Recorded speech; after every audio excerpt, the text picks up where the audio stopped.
Modul 2. Pernyataan berikut yang merupakan fenomena pembelajaran abad 21 yang menyebabkan era disrupsi pendidikan adalah berkembangnya masif online open course. Guru dalam memfasilitasi pembelajaran abad 21 sebaiknya menekankan kepada pengembangan keterampilan belajar. Generasi Z memiliki rentang perhatian yang pendek. Manakah pernyataan berikut mencerminkan strategi paling tepat untuk melayani generasi Z adalah mengemas materi ke dalam topik-topik kecil. Berikut ini merupakan ciri generasi Z yang berkaitan dengan preferensi belajarnya adalah menyukai komunikasi berbasis visual. Guru perlu memastikan desain pembelajaran yang dimediasi teknologi merupakan keputusan pedagogis. Alasan paling masuk akal terkait pernyataan di atas adalah pembelajaran abad 21 memerlukan penerapan prinsip-prinsip pembelajaran. Guru perlu bersikap luwes dalam merancang pembelajaran abad 21.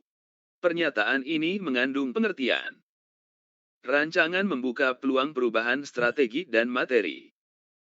Pembelajaran abad 21 menekankan kepada hal-hal berikut ini, kecuali penguasaan aplikasi komputer, penuntasan materi, dan pemahaman teknologi. Model pembelajaran abad 21 yang menekankan dihasilkannya produk dan menekankan otonomi belajar sejak mulai merancang, melaksanakan, dan mengevaluasi hasil belajarnya adalah pembelajaran berbasis proyek. Rendahnya partisipasi peserta didik di kelas mendorong seorang guru menyediakan Google Drive agar karya peserta didik dapat tersimpan dengan baik sehingga memudahkan teman lainnya dalam memberikan sumbang saran terkait karya temannya. Hal ini merupakan pengintegrasikan teknologi pada domain.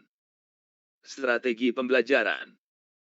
Seorang guru menggunakan animasi video untuk menjelaskan materi prinsip kerja hukum Newton. Tindakan guru merupakan penerapan tepat dalam domain. Memahami materi pembelajaran.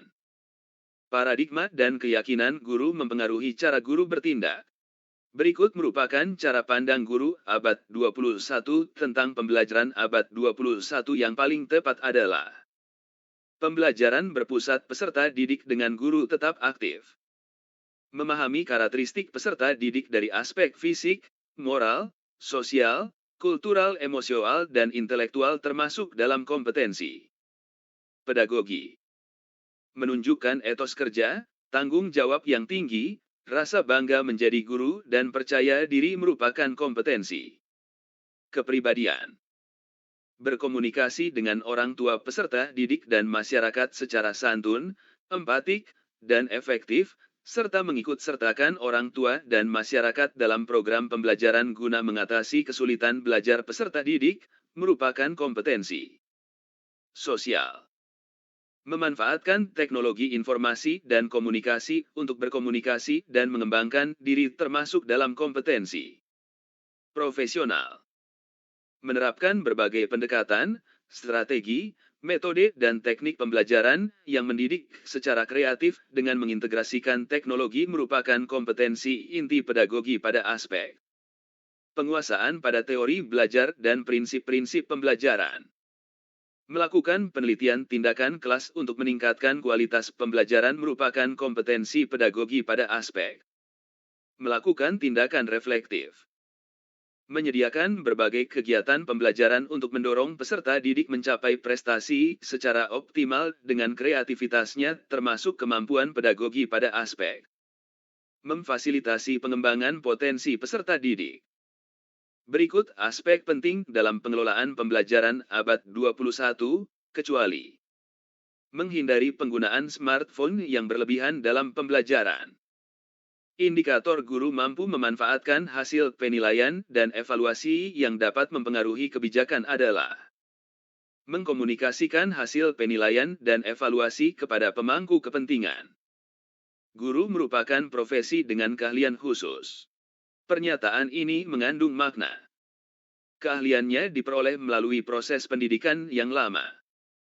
Menyusun program semester merupakan tugas pokok guru dalam hal merencanakan pembelajaran atau pembimbingan. Berikut ini adalah contoh penyesuaian tugas pokok guru dalam melaksanakan pembelajaran dalam menghadapi pembelajaran abad 21, yaitu menerapkan model pembelajaran yang berorientasi pengembangan HOTS. Contoh penyesuaian peran guru dalam melaksanakan pembelajaran abad 21 adalah guru menjadi mitra belajar bagi peserta didik. Guru abad 21 memiliki tugas pokok membimbing peserta didik agar tidak terjerumus kepada pemanfaatan teknologi yang salah. Tindakan yang dapat dilakukan guru antara lain: mendampingi anak dalam mengeksplorasi sumber digital. Saudara selaku guru mengajak peserta didik merefleksikan cara belajarnya. Kegiatan ini termasuk jenis penilaian. Assessment as learning. Adanya rasa tanggung jawab, sikap responsif dan inovatif terhadap perkembangan ilmu pengetahuan dan teknologi merupakan bentuk pelaksanaan dari fungsi guru sebagai berikut. Memelihara komitmen secara profesional untuk meningkatkan mutu pendidikan. Bu Eni Hapsari dari SD Taman Hidayah mendampingi peserta didiknya mengunjungi panti asuhan. Bu Eni melihat salah satu peserta didik bernama Lina diam termenung setelah mendengar kisah sedih salah seorang penghuni panti asuhan bernama Andi. Bu Eni mendampingi Lina yang sedang menghayati sesuatu. Bu Eni sebenarnya sedang melaksanakan tugas yang disebut membimbing. Hal-hal berikut merupakan aspek yang potensial dikembangkan dalam pengkajian kurikulum, kecuali kesinambungan materi, kemasan materi, dan strategi penyampaian. Pernyataan berikut paling tepat menggambarkan tugas guru di masa yang akan datang adalah: guru menjadi kolaborator sumber daya dan fasilitator pembelajaran. Salah satu sikap guru profesional adalah bersikap reflektif dapat tercermin dari tindakan berikut. Merefleksikan setiap tindakan dan keputusan yang sudah diambil sebagai bahan evaluasi diri. Manakah pernyataan berikut ini yang kurang tepat mengenai konsep belajar mandiri? Mengisolasi diri dalam melaksanakan proses belajar. Manakah sumber-sumber berikut yang paling layak dijadikan sebagai bahan dalam melakukan refleksi adalah hasil perenungan dan refleksi diri guru terhadap pengalamannya. Guru akan dihadapkan kepada berbagai pilihan kegiatan yang mengharuskan untuk menentukan skala prioritas dan memilih yang paling sesuai. Tahap ini merupakan salah satu tahap di dalam kegiatan refleksi, yaitu menyusun rencana aksi. Aktivitas pengembangan diri mulai dari refleksi sampai dengan tindakan terjadi berulang dan juga bersifat spiral mengandung pengertian. Memberikan dampak peningkatan profesionalisme secara akumulatif. Dilihat dari dimensi pedagogis, belajar mandiri berarti merupakan wujud aktivitas fisik belajar aktif. Saudara menentukan tujuan belajar, memilih sumber belajar, dan memilih cara mengevaluasi kemajuan belajarnya sendiri merupakan konsep belajar mandiri ditinjau dari dimensi psikologis. Bu Ana sangat percaya diri dalam mengawali belajar mandiri. Bu Ana juga memiliki motivasi diri yang kuat. Kondisi Bu Ana yang demikian merupakan gambaran belajar mandiri dilihat dari atribut kepribadian. Seseorang mampu menemukan strategi kognitif yang tepat sebagai cara belajar yang efektif. Kemampuan ini termasuk dalam keterampilan belajar mandiri yang disebut keterampilan bersifat umum. Seorang guru menemukan suatu model pembelajaran yang sangat inovatif dan kemudian dipublikasikan oleh seorang wartawan di suatu media massa. Apa yang dilakukan guru merupakan upaya pengembangan keprofesian berkelanjutan dalam kategori karya inovatif menciptakan karya. Pak Hasan mendapati 3 orang peserta didik mengantuk di kelas. Berdasarkan informasi dari orang tua dan juga teman-temannya, mereka sering bermain game terlalu lama dan merasa jenuh dengan pembelajaran di kelas. Tindakan pertama yang paling tepat bagi Pak Hasan adalah merefleksikan diri tentang cara mengajar dan berusaha merasakan yang dialami peserta didik. Hari itu jam pertama hari sedang hujan. Bu Eni Hapsari memanfaat teknologi informasi di dalam proses pembelajaran di kelas 4. Capaian pembelajarannya agar peserta didik memiliki kesadaran arti penting kerjasama di dalam kehidupan. Di dalam kelas tersedia LCD dan laptop. Kegiatan pembelajaran yang paling sesuai adalah peserta didik mendiskusikan secara kelompok tayangan video dan diminta membuat kesimpulan. Seorang guru terlihat diikuti oleh banyak peserta didik dimanapun berada.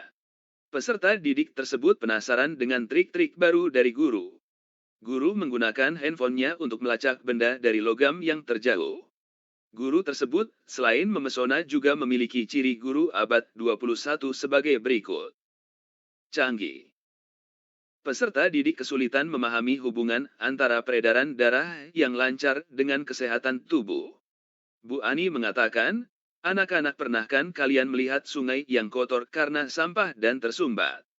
Apakah dapat mengairi sawah-sawah agar tanaman menjadi sehat? Pernyataan Bu Ani memperlihatkan salah satu kompetensi guru abad 21, yaitu kemampuan dalam hal membuat analogi. Alasan utama mengapa pembelajaran abad 21 sebaiknya lebih berorientasi kepada pengembangan keterampilan belajar daripada mengajarkan pengetahuan adalah tuntutan SDM masa depan yang memiliki kemampuan belajar mandiri. Berikut ini merupakan arti penting pengembangan kurikulum dengan menghadirkan keterampilan berpikir tingkat tinggi dan literasi kebudayaan bagi guru di era abad 21 adalah bangsa Indonesia memerlukan SDM yang kreatif memecahkan persoalan dan mampu berkomunikasi dengan orang dari latar belakang budaya berbeda. Berikut merupakan pergeseran dan atau penyesuaian peran guru dalam memfasilitasi pembelajaran abad 21 adalah kecuali mengutamakan penilaian hasil belajar atau assessment for learning. Berikut upaya pengembangan profesionalisme berkelanjutan yang termasuk kegiatan pengembangan diri, publikasi ilmiah dan karya inovatif secara berurutan adalah mengikuti diklat teknis, publikasi karya ilmiah di majalah terakreditasi, dan menciptakan alat pendeteksi kadar oksigen. Belajar mandiri berkelanjutan memiliki dimensi psikologis, pedagogis, dan dimensi sosial. Berikut ini, secara berturut-turut, berikut merupakan indikator adanya ketiga dimensi tersebut dalam belajar mandiri adalah memiliki kebebasan dalam belajar, aktif mengikuti diskusi ilmiah, dan menilai kemajuan belajarnya sendiri. Berikut ini termasuk kategori keterampilan khusus yang memerlukan pengambilan keputusan yang diperlukan dalam belajar mandiri adalah keterampilan menetapkan tujuan belajar,